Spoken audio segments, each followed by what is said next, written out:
Hola, estamos acá en el primer día del cuarto encuentro de Tejiendo Ciudadanía Centro en Lima. Nos acompaña Tarsila Rivera, presidenta de Chirapac. Y como hemos visto el día de hoy se han conversado muchos temas interesantes como participación política, economías ilegales, impunidad y corrupción. Y vamos a conversar con Tarsila para que nos cuente un poco cuáles han sido sus impresiones de este primer día.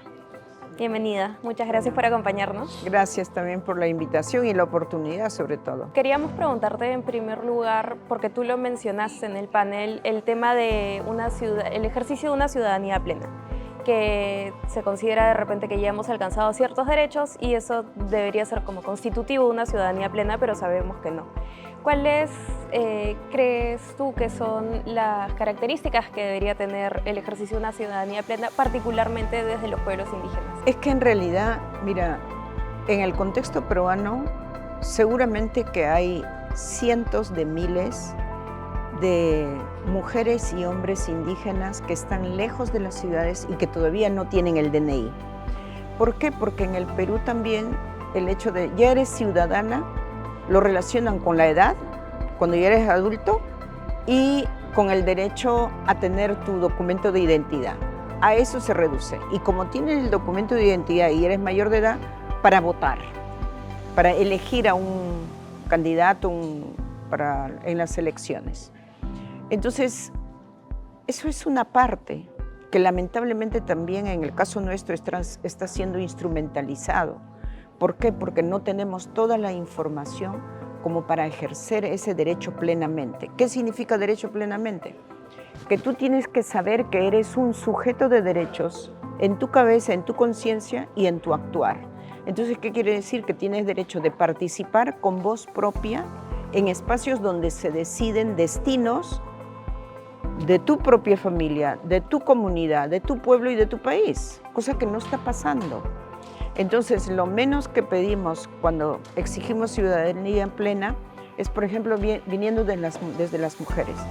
Que las mujeres indígenas tengamos acceso a la justicia en casos de violencia de derechos como indígenas. Somos quechuas o somos aymaras o somos amazónicas.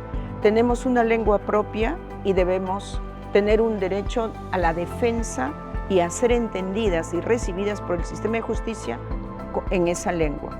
Tenemos culturas propias, prácticas, que todavía se ejercen. Entonces, por ejemplo, el hecho de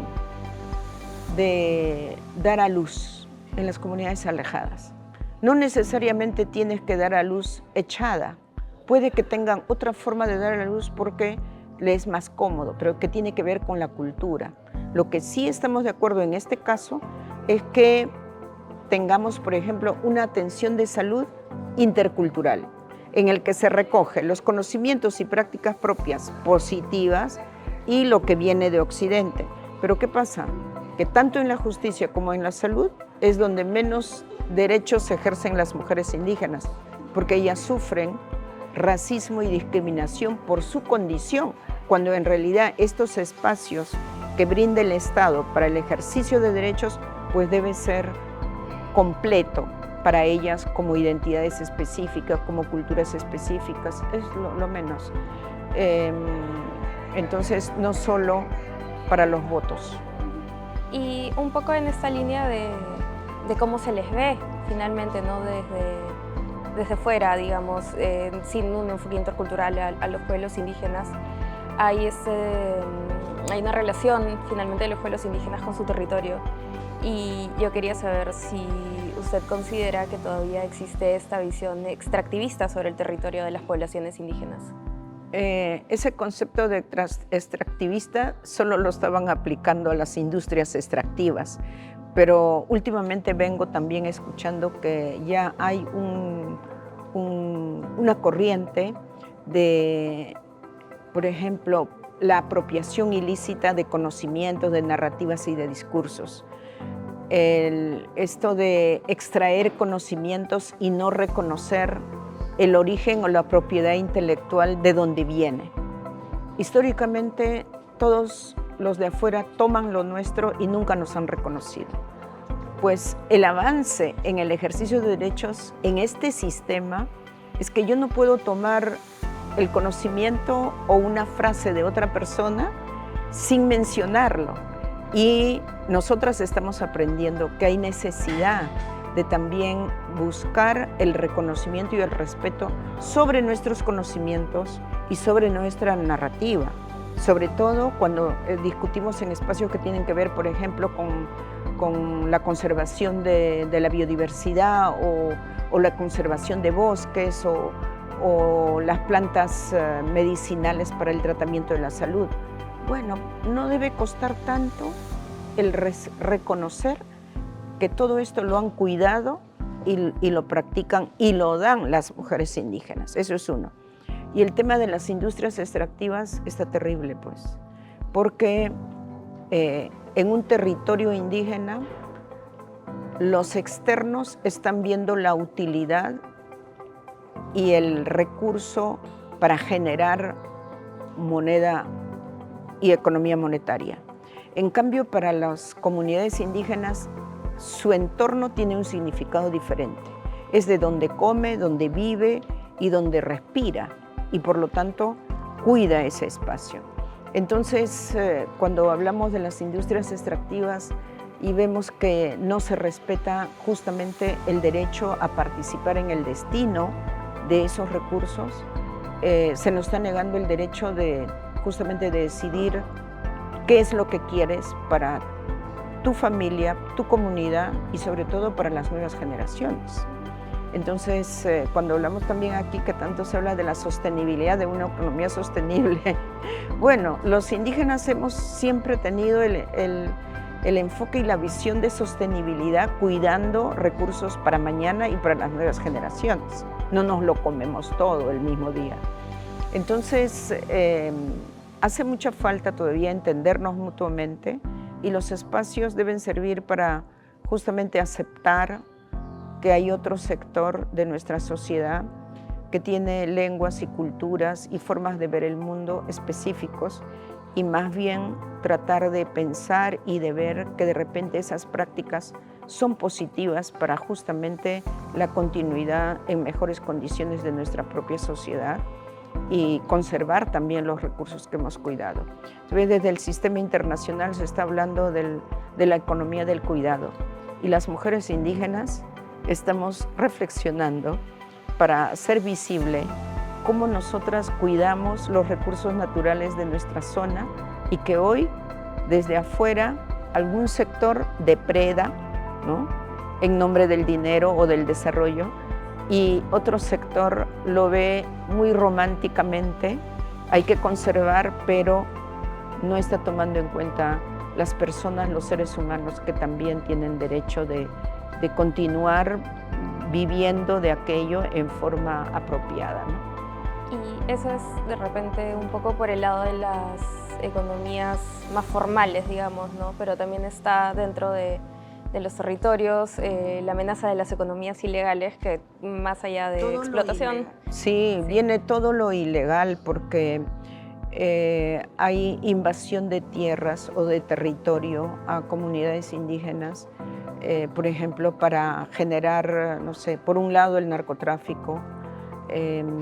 Hay mujeres indígenas que te dicen, ya no tenemos tierras para dónde crecer y nuestros hijos ya no tienen dónde. ¿Por qué? Porque el Estado mismo ha concesionado territorio para agroexportación u otros fines, como por ejemplo, no tengo ningún problema personal con los menonitas, pero el Estado les dio permiso, la concesión a los menonitas para que entren a una parte de la selva. ¿Y qué están haciendo? ¿Qué dicen las mujeres? Están tumbando árboles porque ellos quieren sembrar. Y ese pueblo no tiene hábito de sembrar o hacer agricultura. Viven sí del plátano, la yuca y otras cosas, pero a ellos les parece mal que estén tirándose los árboles, ¿no? Entonces hay aspectos que son contradictorios en relación a lo que los estados también se comprometen fuera y lo que se hace en el país. En el caso de Perú, por ejemplo, bueno, siempre está con este discurso de defender la biodiversidad, de defender el bosque, pero no está tomando las decisiones y acciones como para cuidar ese espacio que internacionalmente está visto como el pulmón del mundo o el banco de la biodiversidad que sirve para todos. Y ya cerrando un poco, habiendo participado hoy y habiendo estado como en este espacio en el que se han juntado voces del Estado, de la academia, los jóvenes, las mujeres, quería saber cuáles consideras que son algunas ventajas de poder contar con estos espacios de consenso y cuáles son tus impresiones sobre la jornada del día de hoy. Muy interesante porque habemos algunos que somos muy soñadores y habemos otros que estamos, como dice en el dicho peruano, metiendo el dedo en la llaga. Y esto permite justamente conocer las diversas opiniones y diversas perspectivas, ¿no? Y enfoques también de abordar un problema. Desde los pueblos indígenas, por supuesto, estamos totalmente de acuerdo con un sistema democrático, pero un sistema democrático real, con participación real y con voz propia y ser escuchadas en esos planes y programas que los estados democráticos deben implementar. Y en este caso, pues el diálogo ha sido muy enriquecedor porque escuchar, por ejemplo, a jóvenes de diferentes universidades con esa ilusión de que las cosas deben estar mejor, pero también muy críticos con relación a los problemas y a la crisis que hay en nuestra sociedad. Entonces eso ha sido muy alentador y también representantes de las regiones, ¿no? que estas personas son las que en primer plano están viendo lo que pasa con un Estado que lamentablemente no descentraliza y no apoya, porque cuando uno escucha a los gobiernos locales, les falta todo. Si son parte de la estructura del Estado, les falta apoyo técnico, profesionales apropiados, presupuesto apropiado y saber de qué manera va a responder a la participación o sí, pues a la demanda de su propia localidad, a su propia ciudadanía. Entonces, muy interesante toda la mañana y las diferentes corrientes también y las universidades cumpliendo un rol importante, ¿no? Como centros de formación. Y bueno, hay que agradecer muy especialmente a los que hicieron posible, como la Unión Europea, el PNUD. Yo siempre he pensado que las agencias del sistema de las Naciones Unidas cumplen un rol muy importante frente al Estado, porque asesoran, porque son voz autorizada, y para nosotros los indígenas el rol del sistema de las Naciones Unidas o las otras instancias son importantes porque en el plano internacional son los que nos apoyan por el reconocimiento de derechos, pero aquí, como hay un sistema tan racista y discriminador, no se nos escucha, entonces cumplen un rol como de puente entre el Estado y nosotros. Por eso siempre estamos, o sea, muy bien, felicitaciones, ¿no? Yo veo un montón de instituciones que han apoyado y las universidades, tanto de Lima como de las provincias, o las regiones, diría yo. Muy bien, gracias. Gracias.